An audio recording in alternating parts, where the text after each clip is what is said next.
Ինչու՞ է Ռուսաստանը ճշնամի հետաքրքիր է որ բացի խոսեցի քիչ առաջ ամբողջ Արցախի զգադարված ողբերգությունը եւ մղձավանջի վերածված այս պատկերը ցես չի բավարարում այդ ամենի մեջ դուք չտեսաք, այսինքն թվարկեմ ինչ Ադամի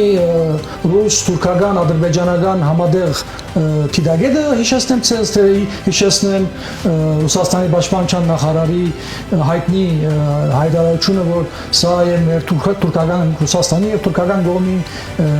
միասնապար հոյագապ օպերացիա է, այս օպերացիան Լավրովյան պլանը հիշեցնեմ ցես, ինչի մասին է խոսքը 44 օրյա պայմանավորված պատերազմի ռուսական կողմի Թավաջան հայերի ցերքով այդ պայմանավորված պատերազմի կյանքի գոչելը հիշեցնեմ ցես անհատները հայտնի են չէ՞ անհատները որոնք գետնի վրա ինչպեսի խոջապ առաջացրեցին որոնք երազներ ունեն Երևանում իշխանապողություն իրականացնել